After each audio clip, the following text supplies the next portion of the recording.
Oh,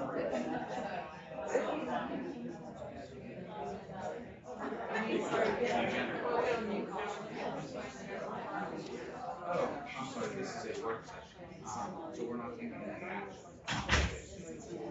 Right, so sometime off. Things that need to be on the agenda.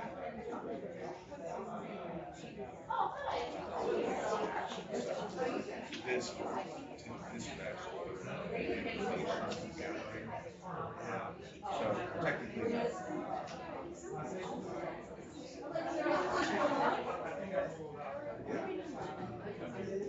I'll double check on that just to make sure, but I know there is this distinction between our work session and our voting meeting where actual board action takes place. This is more of a conversation. I believe that's the answer, but I'll double check. It's cold.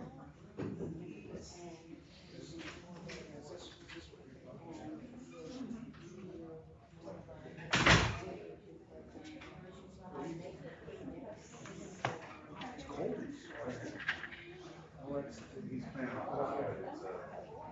He might be a little late. I can't hear you. You have to. Okay. Yeah.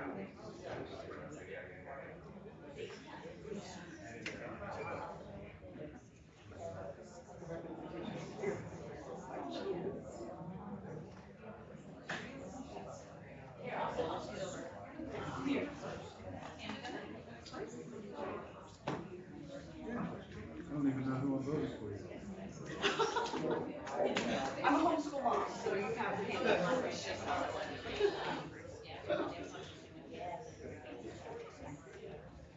All right, I'd like to call to order the Beaver County Board of Commissioners work session for Wednesday, August 14, 2024. We have a review of the work session discussion meeting minutes. Good. All right, no changes. We're department head report. We're going to first present something before we get into our full agenda here. Commissioner Manning this past week went to Gettysburg at our annual summer CCAP County Commissioners Association of Pennsylvania conference. And Beaver County has been honored with providing Kevin Tussick, who is our IT director, the Innovation, Technology and Innovation Award throughout the whole Commonwealth of Pennsylvania. So we asked Kevin and his staff to come up today. Not only as Kevin, I think one of the things that we like to spotlight is this is our third award across the Commonwealth of Pennsylvania in the last 5 years. We had the Solicitor's Office, Director Brewer from 911, and now Kevin Tussick. So Commissioner Manning was able to be at the awards banquet in Gettysburg to accept it, but we wanted to make sure that we spotlighted him here in the county as well. Kevin, if you could come up. As I told the county commissioners there, I've worked in industry, I've worked for global companies, Fortune 500 companies, government, nonprofit. And Kevin Tussick is the best IT person I've ever worked with in my life. And I know there's about 800 other county employees that will back me up on that because it was their impetus that had us nominate you for this award. So we're very proud of everything.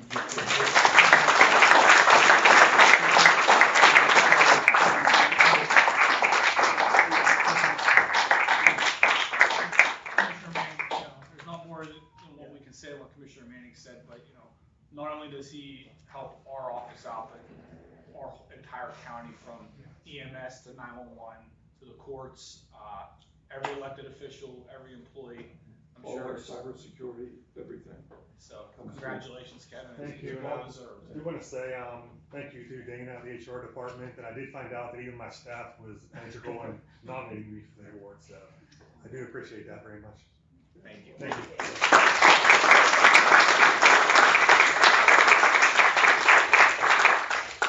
We'll still continue with department head report. Is there anyone who would like to take We do. I wanted to let the public know that the WMUs that are currently sold out are 1A, 1B, 2F, 2G, 3A, 3B, 3C, and 3D. Any other? Dan Colville? Good morning. Just a couple of things I want to discuss with you. First of all, just an update have received the first permit from the Pennsylvania Fish and Boat Commission for the Brady's Run Creek Sediment Pond Maintenance Program. That permit will now be sent to the DEP and the Conservation District so that they can issue their permits. So it's a step in the right direction. We're getting closer. Good. The other thing that I wanted to talk with you about, and this could be a little lengthy, the Brady's Run Lake has been closed to swimming since July 17th. With the extreme temperatures that we've experienced during the past several weeks and the goose population, we haven't been able to pass the test. So there was a new program, and any time that we have a failed test, the company that does our testing for us has to notify the Pennsylvania Board of Health. So since we have failed several consecutive tests, the board is now required a 30-day geometric mean before the closure can be lifted. This 30-day mean doesn't even start until we have passed the test, which at this time we have not. Therefore, I think it's safe to say that we usually close swimming down Labor Day weekend. I think swimming is done for the season. We will continue to submit the test the water weekly and send it in. I know we have plans for the triathlon event later in September, so hopefully the temperatures cool down and we'll be safe for that. Yeah, I know that's well posted, but do we monitor that? Because I've driven by and seen people in there. Yeah, I think there's signage up there and caution tape for the time being, and it's on our website as well. I've Not many, but I've seen that. I've seen people with chairs on the beach, but not in the water. I saw a few waiting. I've actually stopped back and driven by and told people, I'm not a good idea. Okay. The other thing is, and I've talked with Tony about this, shelter 16 at the park, it's a shelter that sits way back. There's actually a road to get to it. It hasn't been rented. I don't think it's been rented since I've been an employee of the county for 8 years. It's in pretty bad shape. We were starting to get reports of vandalism back there. At one point in time, someone even tried to set fire to it. So again, I talked with Tony about this, and we think we're asking your permission for DPW crews to go in and demolish that shelter. Is that the one up the trail? No, it's No, it's off Park Road. So right before you get to like the underpass, there's a little barrier Oh, that's yeah. typically locked off. Yeah. Okay. Yeah, it sits back a couple hundred yards from there. we have to gate that because people are also using it as a dump site. They go out there and just dump off whatever they have. So. Yeah, tear it down. Yeah, I'm comfortable with that as well. Okay. Just for the public's knowledge, as far as the lake goes, if you do any type of research, you'll find that this is a common problem right now across the state. Raccoon Park has had to close their lake down. Tuning is actually dealing with it right now.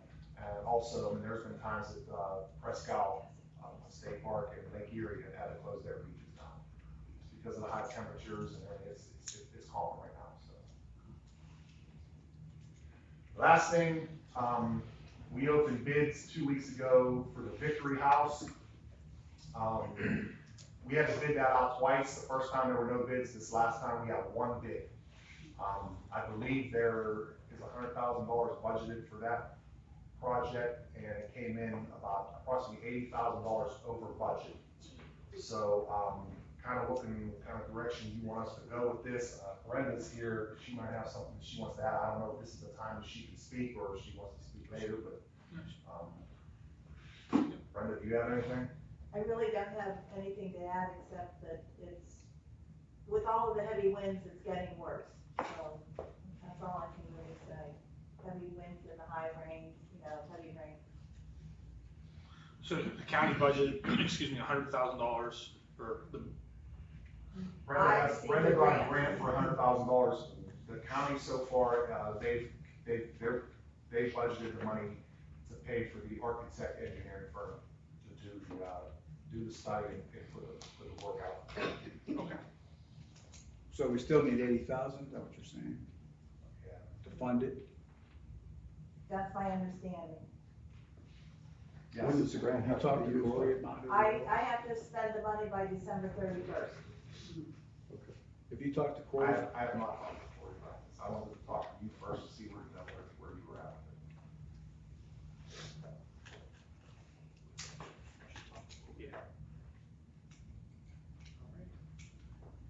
Thank you. Any other department head reports?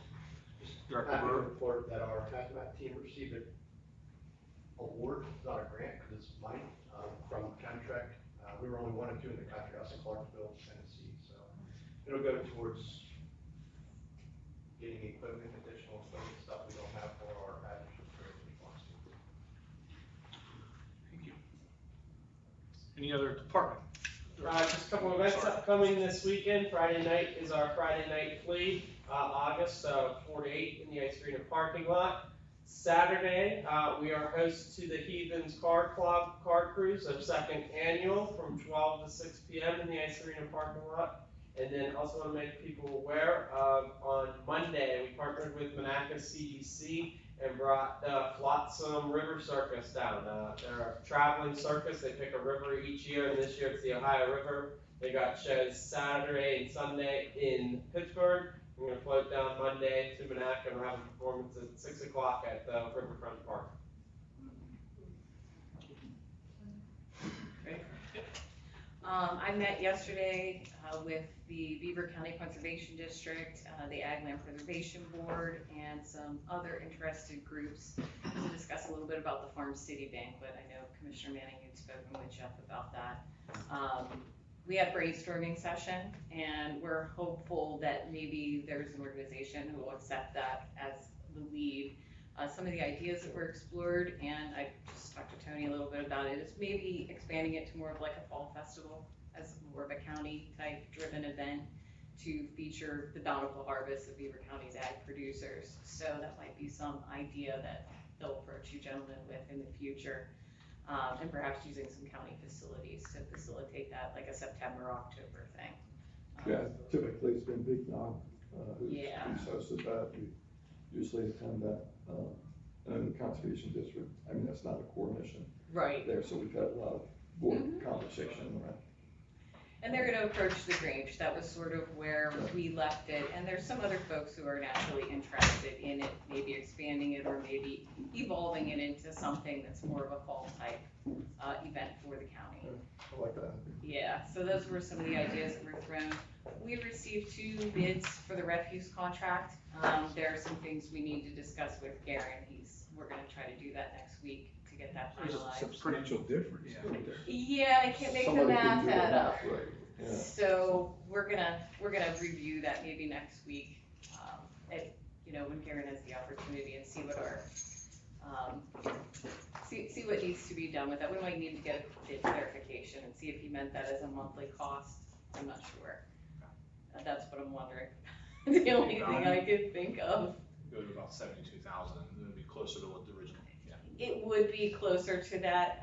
The other bidder was very close to our current contract with what I would have expected as an increase yearly from him. So I need to also make sure that they supplied all the required county information, like where the refuse is going to be disposed of and things of that nature to comply with the county's regulations that we have here. Lastly, and very briefly, we will be opening the recycling center again on Mondays here real soon. We added a new staff member in July, and he, as of today, has pretty much done everything that's over there, and we're hoping that he'll be able to take the reins. It seems he's caught on everything real well. So I'll be announcing that on the website as soon as possible. That'll make my wife happy. Yeah, sure. A lot of people will be happy. Any other department head report? Hearing none, we'll move to the solicitor's office. I need a executive session for a personnel litigation matter. Won't need to reconvene. Any questions for the solicitor's office? We'll move to the Board of Commissioners. Commissioner Manning? Nope. Commissioner Kevin's award, that was it for me. All right. And we'll move to other business, and this is where we have the election ballot counting demonstration done. I don't know which organization we'd like to say it's done by, Audit the Vote PA, or I don't know if there's another one, but Tony, are you gonna take the lead on this? Take it. Okay. Are you giving me the floor? Yes. Okay. So, well, thank you very much for giving us the time to do this today. My name is Tony Shoup, for people that maybe don't know me. I'm the CEO of an election integrity organization called Audit the Vote PA. I'm also a resident of Beaver County and have been for the last 14 years and couldn't be more proud of that. And I really appreciate that you guys have given us the time, because I realized by asking for a hand count of paper and to get rid of electronic machines, we are asking you to make more work for yourselves. And nobody in their right mind wants any more work for themselves. So we realize that it is a big ask. But we have been studying, and my organization has been studying hand counting processes across the country for a couple of years now, where they are actually, there's about 200 counties right now that are implementing this really for the sake of public trust, which I'll get into in a second. But what I'm going to model today is called the Missouri method. It's one that's been used in Osage County, Missouri. It's not going to be perfect. I will warn you now, I am not an expert at this. I'm learning it myself. So you're going to have questions. I've got 20 minutes prepared. I'm going to do a 30,000-foot overview as fast as I possibly can. And then we're going to have another training on September the 7th in Beaver County. I believe we're going to do a demonstration on August the 27th in Lawrence County. So there will be opportunities to get questions answered and all the information that you're going to need. I probably won't have time to get into that today. And quite frankly, I might not know the answer. All that to say this, I think all the methods that I've studied, the how really isn't that hard, because prior to the 90s, for 100 years, this is how we counted ballots. It's really not as complicated as you might think. The why we would bother to do this is way more important than the how. And so I just for a second want to put you in the minds of the constituents as I've been traveling the state for the last almost 4 years. Kind of so you can see how they feel and where they're coming from and why we should even bother to take the time to make more work for ourselves. When I know we have an election director, I don't think he's in here, Colin Sisk, who does a phenomenal job. I couldn't have more confidence after watching him in his process with the mail-in ballots in 2022. And anybody that has seen Colin, has anyone seen Colin at work? He's excellent. So I have no concerns there whatsoever. But I'm a homeschool mom. You guys have some paperwork in front of you, so humor me for a second. I have to keep my kids interested by giving them stories and analogies, and so if it's okay, let's have some fun for a second. I would like you to imagine that you are a 40-year-old adult. Maybe some of you actually are 40 years old. Maybe you're older, maybe you're younger, but imagine that you're 40 years old, you're married, you've got kids, they're growing up great, you've got a good job, solid job, your wife works part-time so she can stay at home with the kids. And your parents are still alive, they're getting up there in the ages, but they're healthy and they're enjoying their grandkids, and you've got a pretty good life. And you're looking around saying, I'm blessed, I'm really thankful, I'm blessed to have a good life. But then something happens, and you find out at 40 years old that your parents are not your birth parents, that you were actually adopted, and they lied to you for 40 years. How does that make you feel, Amy?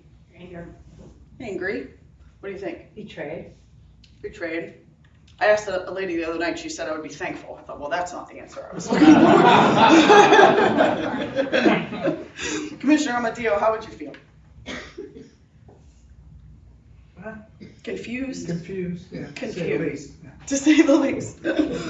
So that is how, from my perspective, that your constituents who voted for Hillary Clinton in 2016, that's how they feel when she lost the election.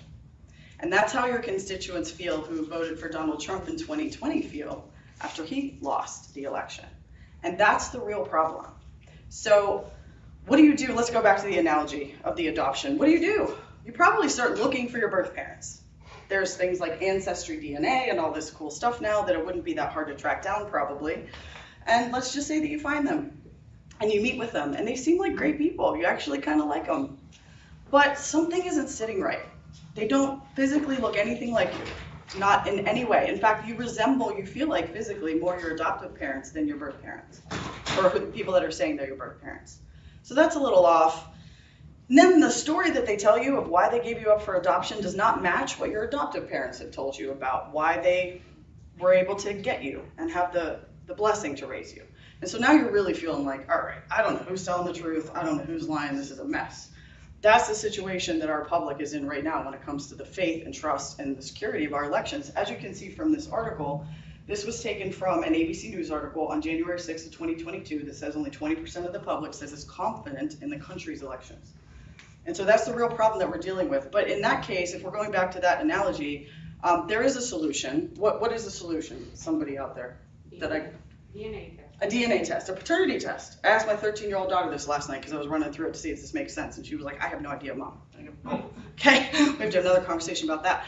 Paternity test. It's a DNA sample that you will know for sure. That is the scientific proof that these people either birthed you or they didn't.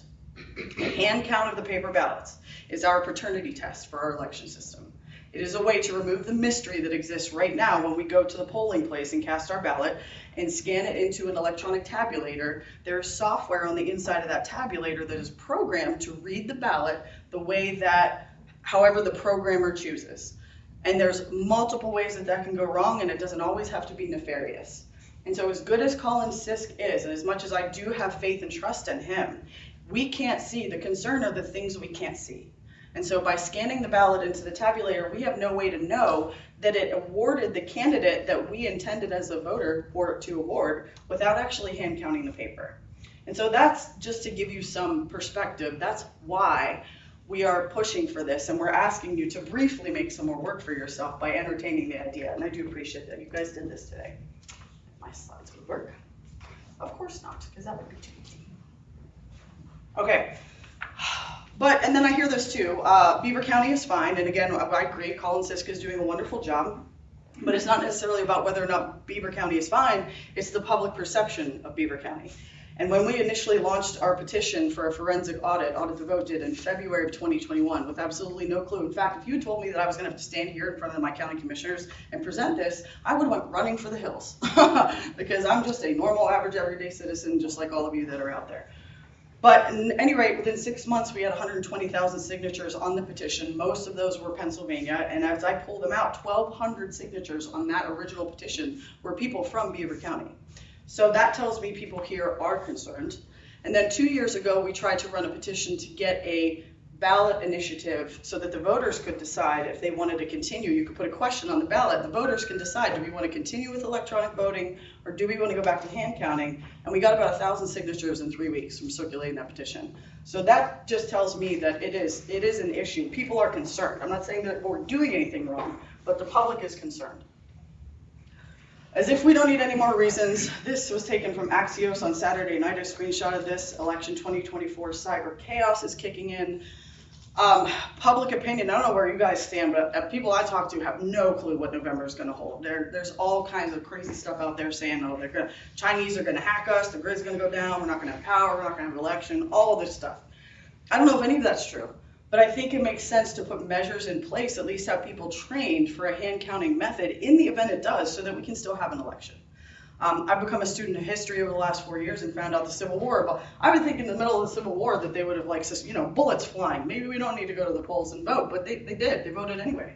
And so we would like, for continuity of government's sake, to have this process in place so that we can make sure we have an election, in fact. All right, so what does the process look like? Well, this particular, I mentioned earlier, method is the Missouri method. And in fact, if my demonstrators would make their way to the table so we can start demoing, and commissioners, you are welcome to follow along. Again, I'm the homeschool mom with insisting we participate. So as they get into place, I will explain this. This e-manual is 300 pages long, and it's available on the causeofamerica.org website, which is another nonprofit that we partnered with.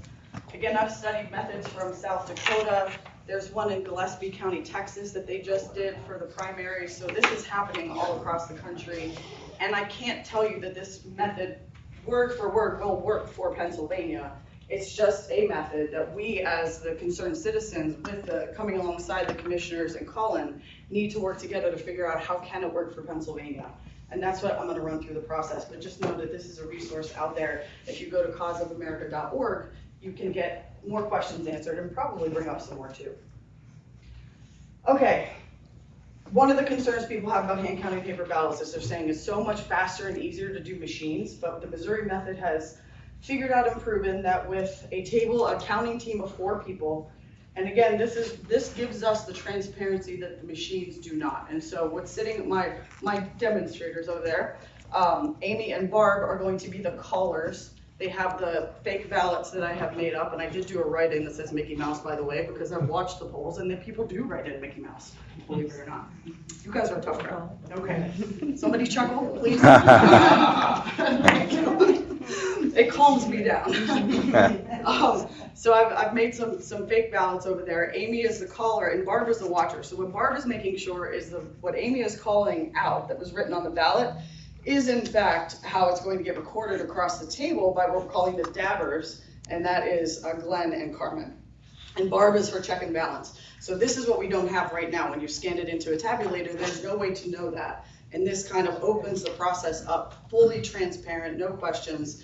And I'm gonna describe forms in a second. But so of course the blue and the red is that, let's say Amy's a Democrat, Barb's a Republican, Carmen's a Democrat, and Glenn's a Republican, and I'm not gonna remember that in a few minutes, but we can get through with a team of 4 people based on the Missouri method, about 50 to 100 ballots with a team of 4 people per hour.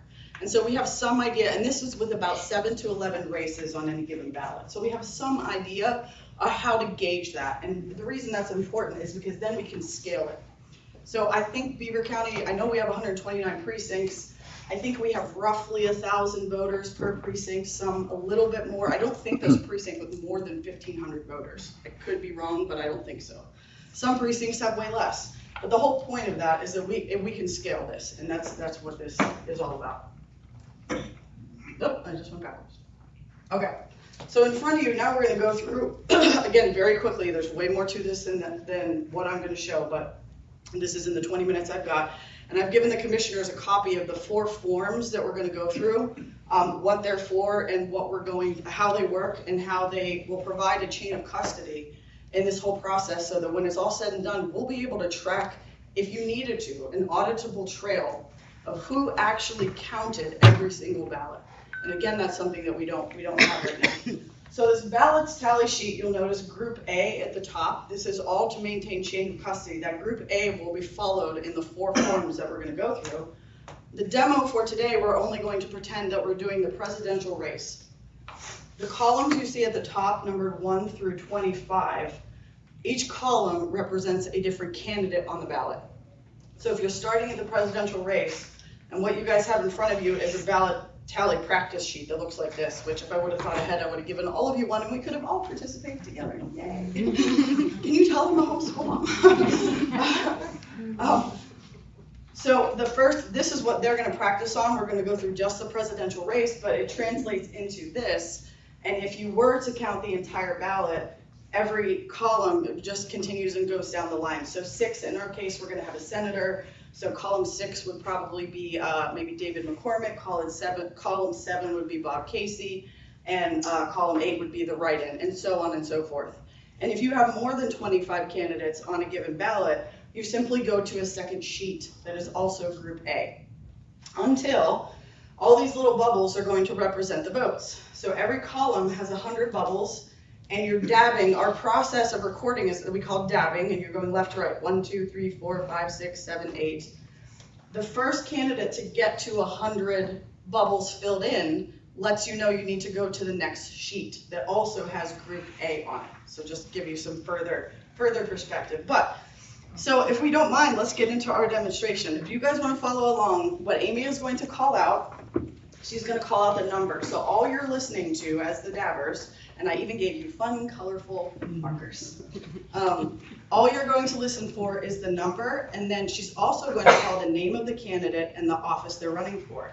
And the reason she's doing that is that's actually in the Pennsylvania statute, for which I will explain in a second as well. For hand counting, it is required that you have to say the name of the candidate and the office they're running for. The number is just for this recording process to keep it simple. As you see the form, if we put names, this would be way harder to get 25 on one sheet of paper. So as they call a name, if Amy says, for example, to Harris, you're going to go, what the commissioners want to follow along, they're going to tab bubble number 1 under 2. And then she'll say write-in. And then they would want bubble number 1 under column 5. And as she goes, we have 10 ballots, so we can go really, really quickly. If you guys want to follow along, you can. Don't feel any pressure. You don't have to. I just thought it'd be fun. Hey, somebody's smiling at me up there. So Amy, I will let you take it away. Try not to go too crazy fast. Okay. Okay. 2, Harris, President. 1 Trump, President. 2 Harris, President. 1 Trump, President. 1 Trump, President. 3 Kennedy, President. 2 Harris, President. 5 write-in, President. 2 Harris, President. 1 Trump, President. Okay, so now what they do, as you see, Glenn and Carmen are across the table and they are doing the dabbing. And the purpose of having a Democrat and a Republican is, again, that level of transparency. So they're check and balancing each other. And now what Glenn and Carmen are gonna do is they're gonna total each column and put the total down here. And that's how you know how many votes a particular candidate got. And when the first person finishes the 100 bubbles and you have to go to the next sheet, Carmen and Glenn will then compare between the two of them to make sure that they got the same number. So if you guys take a look and tell me, where are we for 1? 4. 2? 4. Do we agree on that? 4. Okay. 3? 1. 4? 0. And 5? 1. 1. So if you guys were following along, if you got anything different, let me know. And if there's mistakes, there's processes we have to handle that, is taking a pencil and circling. If they don't agree, you take a pencil, go back and figure out where it happened. But you can triage the issue right then and there. And this also helps you kind of reconcile the ballots as you're counting. So it could save time on the opposite end of what Colin has to take 3 weeks after Election Day and go through everything. The reconciliation is built into this counting process. So that's your ballot tally sheet. The next, your batches summary sheet, again, you guys have a copy of, and this is, again, now you're just gonna start transferring all the numbers over from what was recorded at the table. And so you just line up your ballot tally sheet with your batch summary so that if you had to use more than one ballot tally sheet, these rows correspond to how many sheets, and you're literally just transferring the numbers then from the ballot tally sheet to the ballot summary sheet, maintaining Group A, chain of custody is intact, and again, we can trace it down to the person that counted the ballot. Results of the polling place, this is what happens at the end of the night. So when you get to more than 25 candidates, that ballot tally sheet, that Group A becomes a Group B, and you can have Group C and Group D, depending, it's all how many candidates are on the ballot. And so in this case, for Group A, B, C, this is how you would record each candidate, again, assign the number. It's cohesive through every single form. So again, it's a check and balance the whole time. And this is what you would do at the end of the night when the polls close. If we're doing it at the precinct level, this is something we could fill out that would give us the results of the polling place. And then that is our statement of returns at the end, which right now is a digital printout from the tabulator. But in this case, you would use all those forms that you just filled out and transfer directly. And you guys have, I think, a sheet of that has names already printed on it. So we can even be pre-printed with the candidates that are on the ballot, and all you have to add in are the number of votes. How am I doing on time? Good? 10:33. What? 10:33. Dang, all right. 20 minutes, I was talking 100 miles an hour. This is an Act 77, so we've combed through the law. What does the law say about hand counting? Is it something we can do? I would recommend solicitors to do the same, comb through it, but specifically we found section 1222 that does talk specifically about hand counting. And there's not much in the law that we can find that gives instruction, but that section does. More importantly, we haven't found anything that says we can't do this, that this is unlawful, or that we're breaking any laws by doing hand counting. It also does mention in there specifically that we have to use triplicate tally sheets, and that would have to be done at the County Board of Elections would purchase that. I understand that it's just like a pink sheet and a yellow sheet that's under the main sheet. Again, it's just written into our laws and something that we would have to figure out what that looks like. But we have taken a look at the statute pretty closely to make sure that this is doable. And lastly, is this going to, and Maria, don't get mad, is this going to save the county money? Truthfully, I'm not sure. I'm gonna give you the numbers that I think I understand what we were given when the county gave us the breakdown of what the machines are costing. I could be reading this wrong. I'm just throwing this out there based on what we were given. The way I think I'm reading this is that this was the purchase price of the machines initially back in 2019. It was financed over 5 years, and it is costing the county $284,000 annually to pay for those. And then down here is just hardware maintenance and the software purchase. Again, it says annually, so I read this as about, with the 6,700 discount, about 100,000. So you're looking at a total between those two numbers of about $380-ish thousand just in the cost of the machines themselves. That doesn't include paying the consultants from ES&S to come in on election day. That doesn't include, I don't know what your warehousing fees are, if you're paying rent to warehouse the machines or transporting them. Just on the initial cost, the numbers that I've done look like it could save the county of less than $300,000 a year. Ron has dug into the budget pretty heavily to try to see if we're making any mistakes, and it's quite possible that the grants that we're given would cover a lot of this. So at the very worst, I think we would break even. I don't think hand counting is going to cost the county any money. It could potentially save us money, especially over time, and this is how I calculated this out. So the current cost with our voting machines, I said it's about $380,000 a year.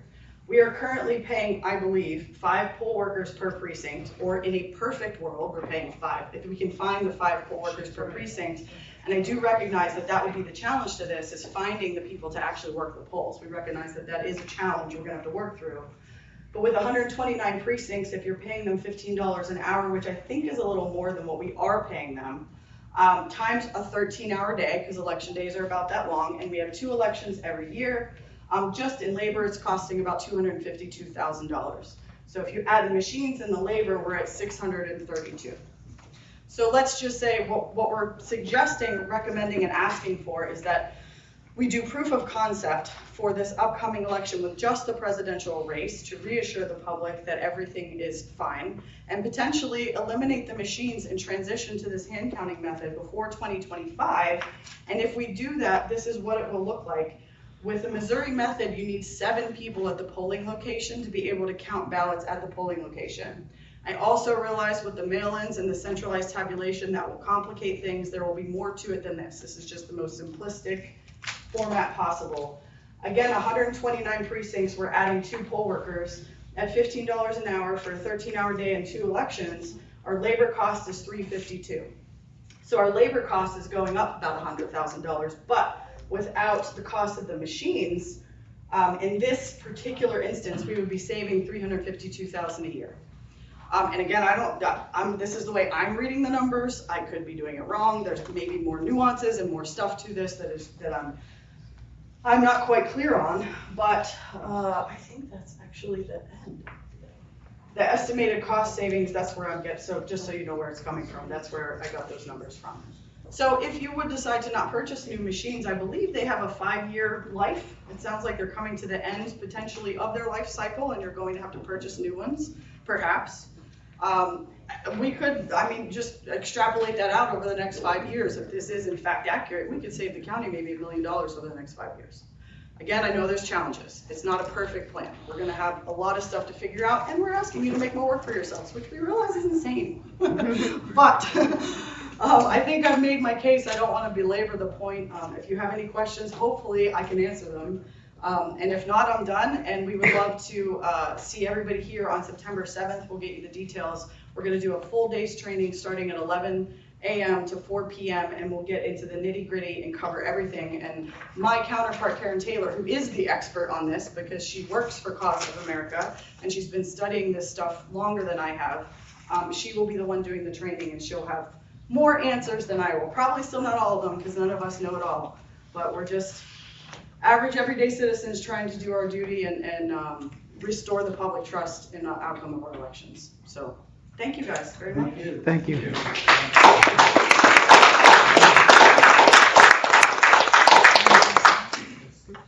Can we ask a question? Sure. May I ask a question? I might not have the answer, but yes. I know. I just wanted to think about it. When you say 13 hours, knowing how long a person works the poll just to have it open for elections itself, from the 7 a.m. to 8 p.m. plus setup closing, that 13 hours, is that 13 hours for that? Yes. Or is that 13 hours when you're including the counting at the same time? The 13 hours was just for that, so that's a good point. Yeah, Yes. so when I was thinking about staffing to do the counting, those people, and I was one of them for many years, sat there for 13 hours, we're tired. Yes, Oh, I yeah. agree. We are not wanting to be the ones who sit there and count for the next 5 hours, because I had a poll that had 12, on election for a president, we had as high as 1,200 people vote. Wow. So that's a lot, that's Chippewa 3, okay? So that can be a lot of people. And so what was the thought of when the counting would take place? Because you want that election day results, and how does that work into a day like that? 13 hours of it is just polling. So that's an excellent question. Yeah. And what the Missouri model does is Linda Rance, who put it together, actually has a schematic of how to set up the polling location so that you can count throughout the day. So you're not, and I can't find anything in our statutes that says you're not allowed to count throughout the day. So you have to have a process where somebody is taking the ballots, let's say you're still using the tabulators, but the judge, and the statute does say the judge of elections and the majority inspector are the ones that should take the lead on this and be responsible.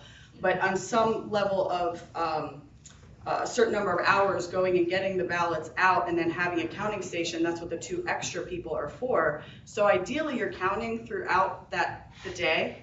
And assuming, again, Missouri model takes the 5 people that are the judge of elections, majority, minority inspector, and the 2 clerks, and they somehow take the 2 clerks and make them counters as well as 2 additional people. Again, then I would say in your math, being again presidential year, is it's hot, it's fast, it's long lines, especially if they're contested like they can be the last couple of times, that you should probably put in your model 4 people that if they're counting during the day, that's what they're doing.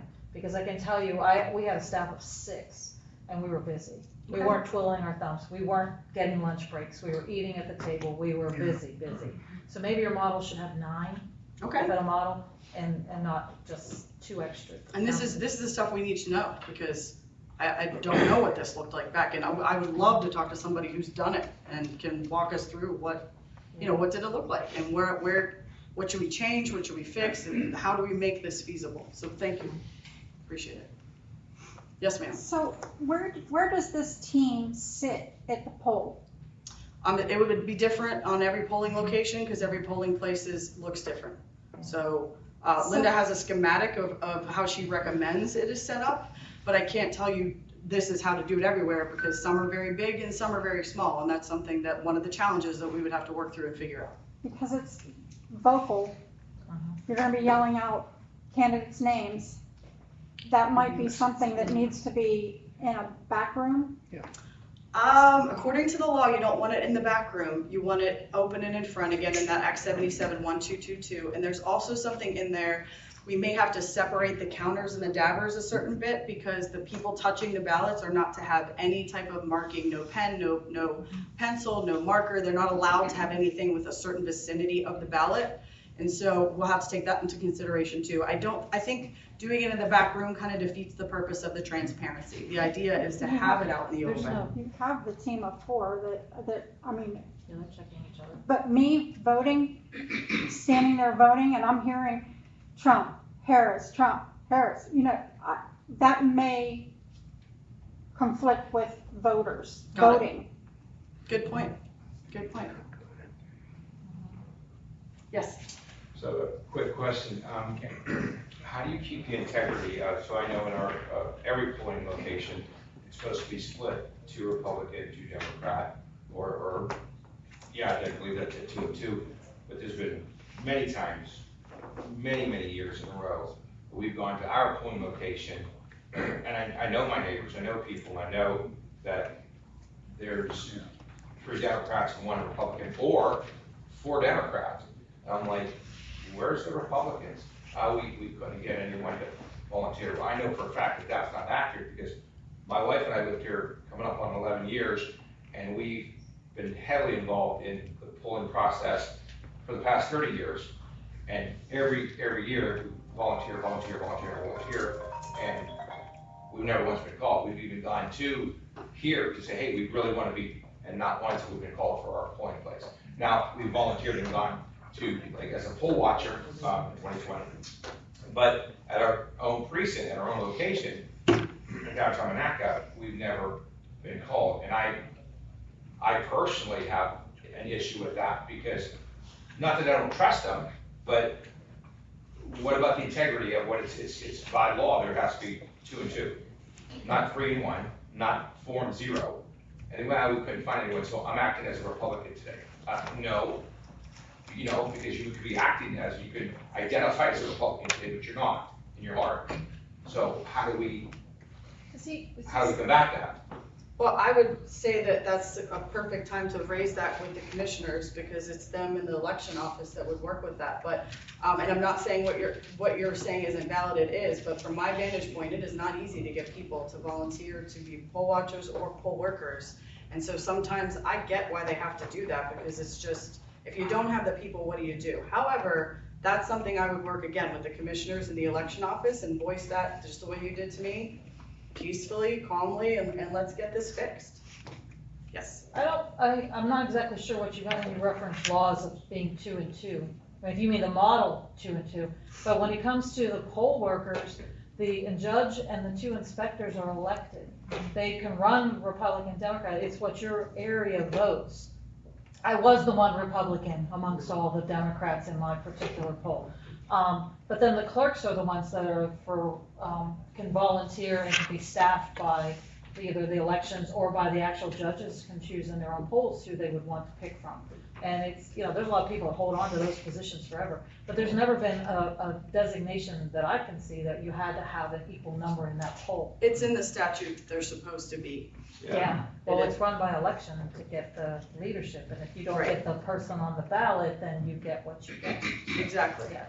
So it's another issue, again, very good point, and something we have to work through. And you're right, it is an issue. Most people just think, oh, okay. I don't, oh, okay, I find it wrong, I find it offensive, I find it inaccurate, I find it wrong.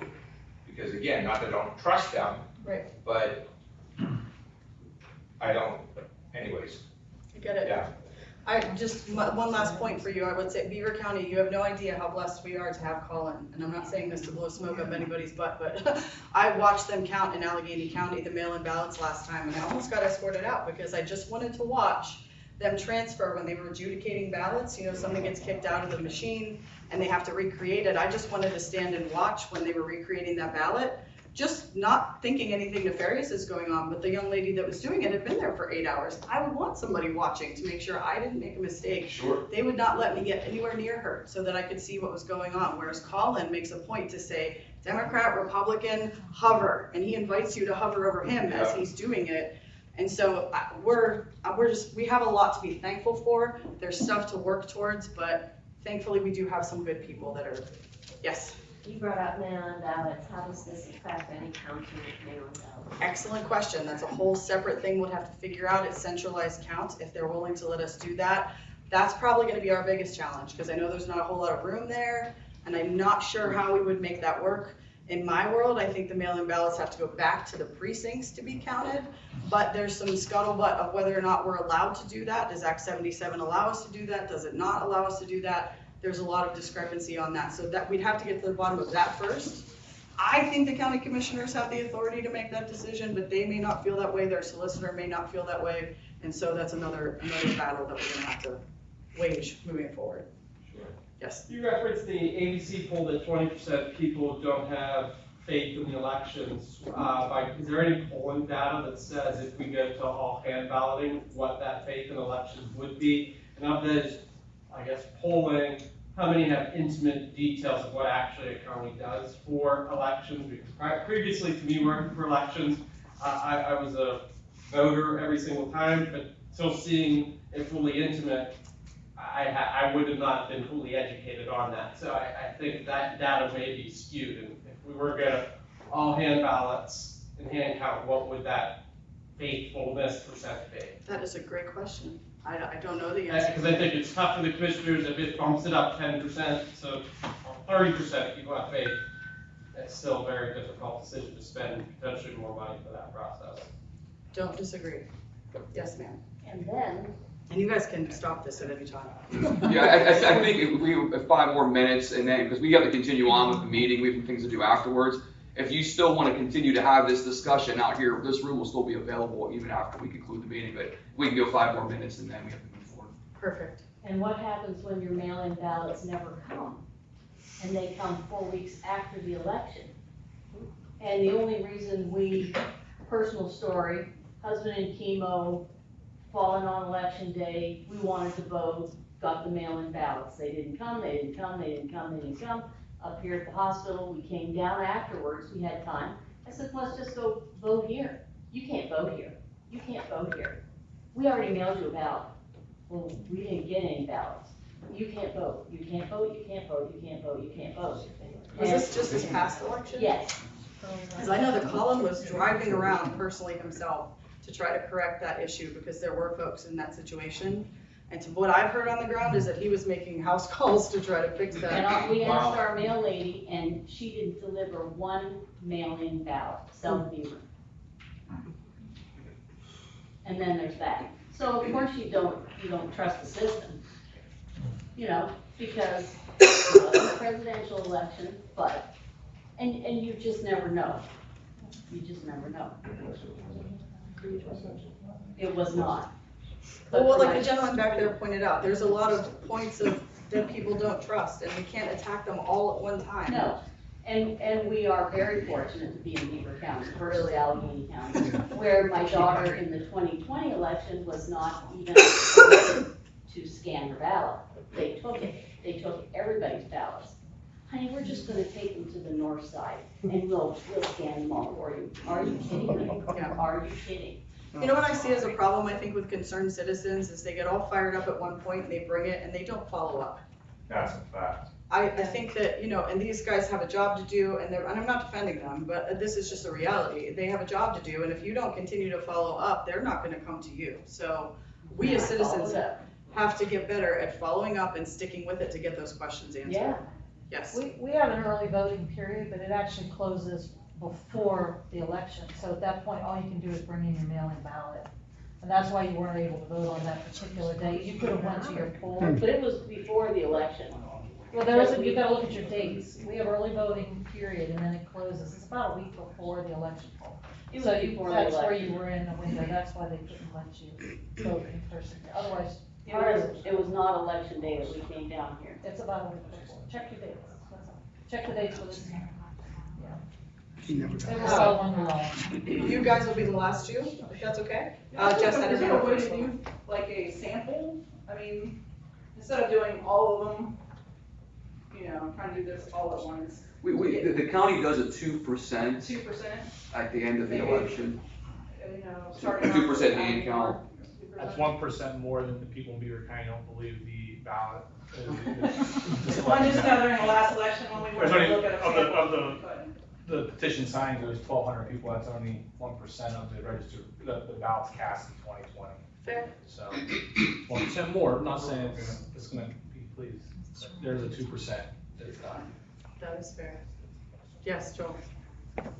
As a constituent voter, my request I ask for any commissioner, you guys or any county, is at least, I see too many counties put full faith in an automated electronic voting system, which I feel is precarious at best.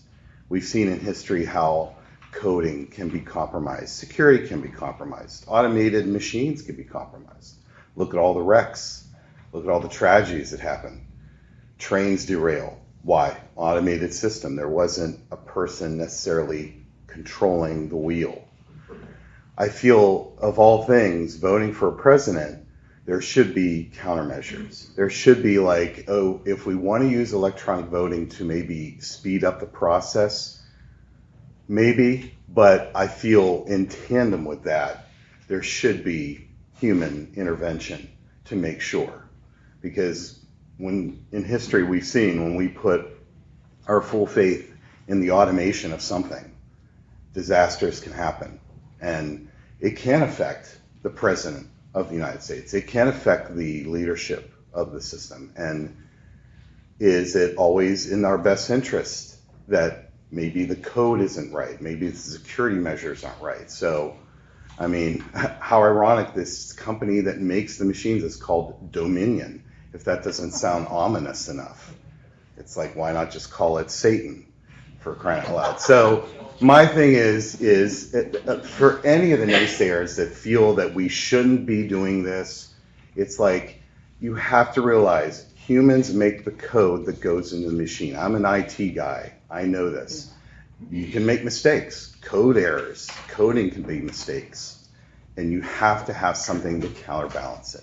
So why not, wouldn't it be nice to know that it was double checked, just like a doctor in surgery? There's an assistant to make sure you're not messing up. That's all I'm saying. Just don't have full faith that, oh, we got electronic voting, they say it's fine, we've seen the results, everything checks out, we don't have to worry. We should worry. We should be concerned. Thank you. That's a fact. As an IT, just a curious question, Kevin said he wants to get involved in the conversation, but if we were to get 1,000 ballots before the election and do 50% for candidate A, 50% for candidate B, and run it through those machines, every machine that we have, and it comes out 50 and 50, does that mean the coding is correct on those machines, or are you saying that those codings could be changed the day of the election? Well, having hand counting or having at least human intervention to double check what people mean. Yeah. So Yes. can the coding be changed the day of election? Yeah. If there, it can? Yes. Absolutely. Compromises can happen. Yeah. Yes. Compromises can happen throughout all these machines. Because you can ask the vendor. That's a Yeah. question for the vendor. The machines have cellular modems. I know they're not supposed to be on the internet, but if you have a cellular modem in a machine, then it is internet capable. Look at the manual for the ES&S Vote 200, the S200. And again, ask the vendors, like, for this, because they're, yeah. And again, I look at you look at NASA, you look at Boeing. These people do simulations over and over. They do human intervention to save lives, to prevent disasters.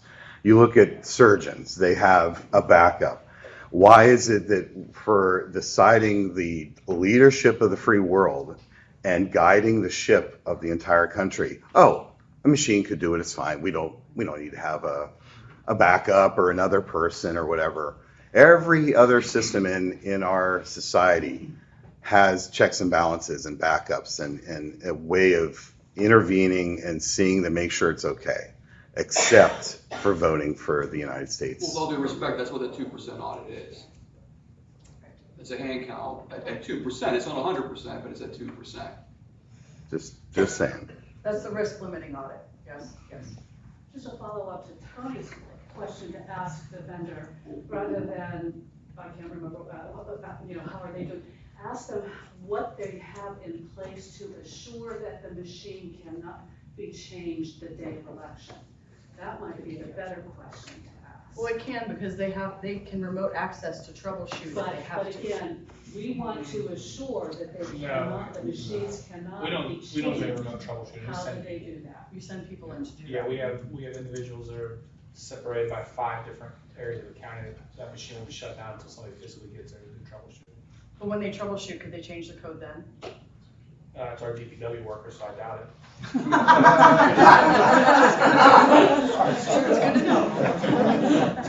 Now, if it's a serious issue, one of the contractors can also possibly.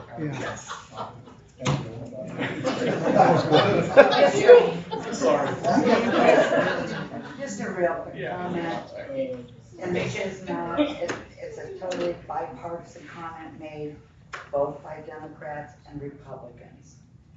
The machines can be hacked. Yeah, that's right. They have both said them. What's the issue? What's the problem? Because both are saying it. It usually depends on who's ahead, who's running or whatever. The bottom line is both of them say the machines can be hacked. Period. Go with what's true.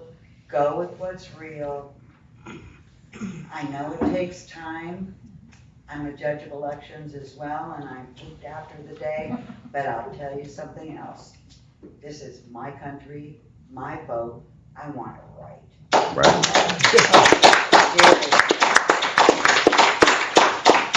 Where do you serve, if you don't mind me asking? Pardon me? Which precinct?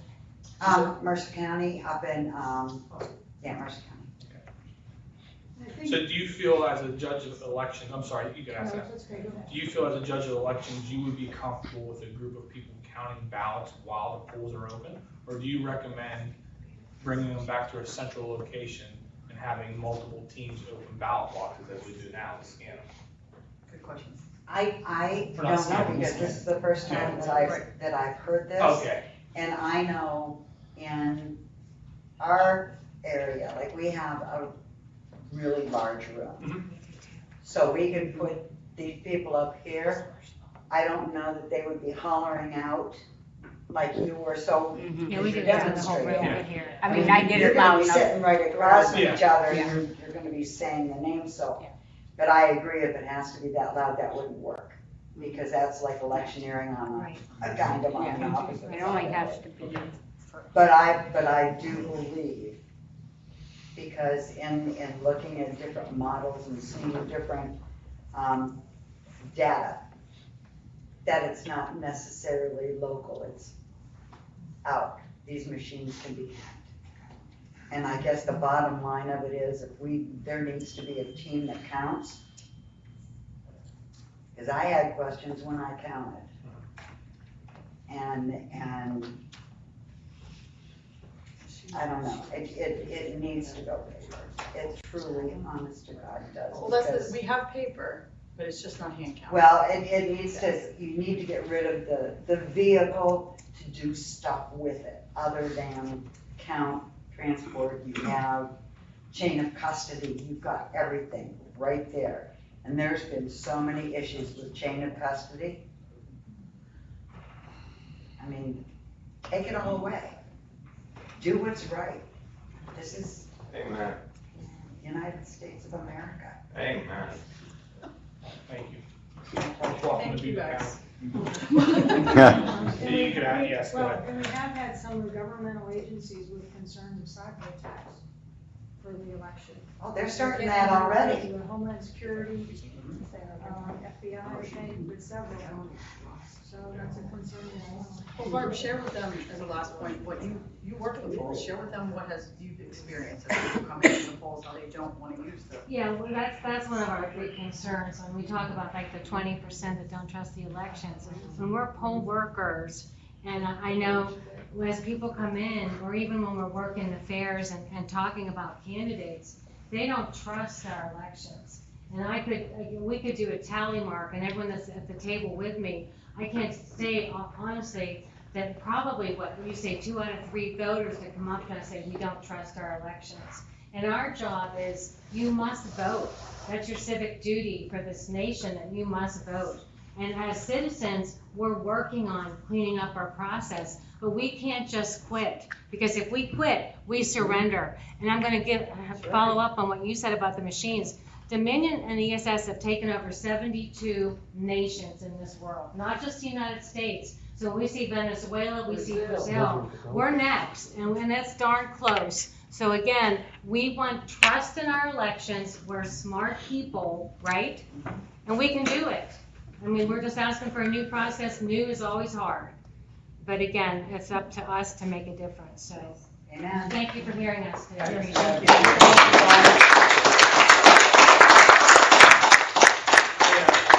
don't want to sound negative here, but has Audit the Vote ever just considered paying the $100 per box and open and ask for a recount? We have, we tried it in 33 counties, we were denied. So it'd be $12,900 in Beaver County to recount every vote. Yeah, we have actually tried, in fact, the judge, was it a Beaver County judge? That crossed out in the statute, it says the recounts shall be done by persons. And this isn't just Beaver County, but all across the state, the judge crossed out by persons and put by machine. They would not let us hand count. Yeah, we just wanted to sample. Which is causing more people to be like, well, why not? Like, what's the deal?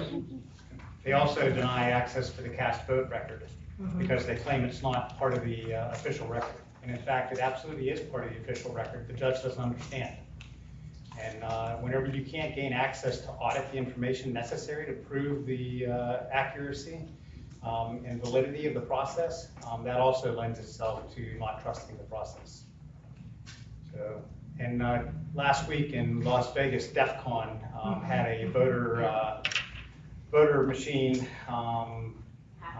hacking area where you could go in and hackers could go in and take their cracks at multiple different models of voting machines, and they found vulnerabilities in all of them. So, and they said, well, no time to fix them before the election. Well, I understand. But they'll always find vulnerabilities in electronic equipment because it's going to always exist. But do we want to trust this process to that, given the lack of visibility and transparency into it the way it's currently structured? Exactly. Thank you. All right, moving forward. Any other audience participation? Hearing none, we will move into executive session. Thank you. Thank you. Thank you very much. Thank you, guys. I had one. Oh.